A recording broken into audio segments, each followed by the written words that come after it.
second Sunday of Easter, or Divine Mercy Sunday, I'll be reading just the first reading from the Acts of the Apostles, and then the homily about the late Pope Francis.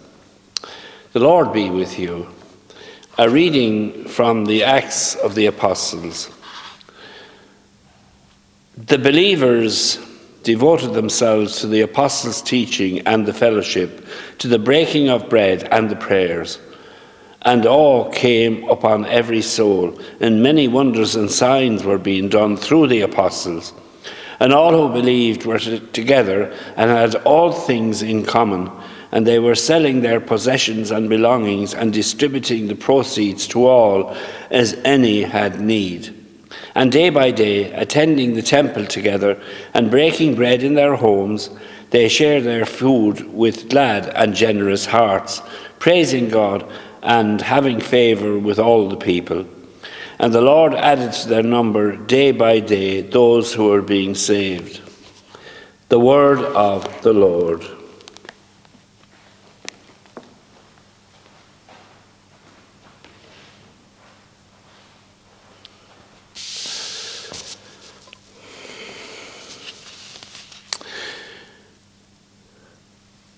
Good morning, everybody. We were all a bit stunned last Monday morning on hearing of the death of our Holy Father, Pope Francis. Even though it's been on the cards for some time because of his failing health, the suddenness of his passing took us all a little bit by surprise. So please include him in your prayers today. We will say a special Mass for him here tomorrow at St. Vincent's, Sheffield. That's Monday at 7 p.m. The death of Pope Francis brings great sadness to so many around the world, both within the Catholic Church and indeed beyond. A voice proclaiming the innate dignity of every human being, especially those who are poor or marginalized, is now silent. The legacy he leaves will surely live on. Our heavy hearts have been somewhat eased, however, to know that His Holiness was able to share an Easter greeting with the Church and the world he served with such great dedication throughout his life, and indeed especially his papal ministry. He was unmistakably loved by multitudes of people from all walks of life, but he had his critics too, even among priests, bishops, and even cardinals. But they were a small minority. Every pope has their fault finders. It goes with the job. The pope may be infallible, but that doesn't mean he's impeccable. Some didn't like his ad-lib interviews with journalists on plane journeys, where his words were often open to misinterpretation. Others saw his stance on certain contentious moral issues as unscriptural and not in line with sacred tradition. Francis particularly felt ill at ease with an overly clericalized church, which was probably the reason why he called for a synod on synodality. We'll have to wait and see how it plays out when the new pope is installed on the See of Peter.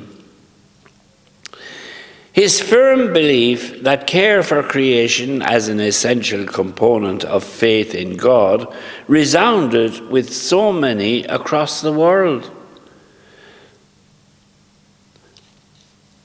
Through his work and care for both people and planet, he profoundly touched the lives of so many. One of Pope Francis's first visits after he became Pope outside Rome was to Lampedusa, where he put care for refugees at the heart of his pontificate. You remember, it was a hazardous boat trips to Lampedusa that many refugees sadly lost their lives.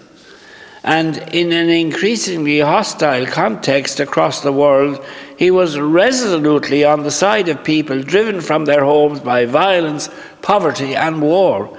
He condemned the wars in Ukraine, Gaza, and other theatres of war in the world. He constantly reminded us of the importance of serving the poor. He never let up on stressing the vital issues of our time, such as global hunger and poverty, climate change, the plight of migrants, and the dispossessed.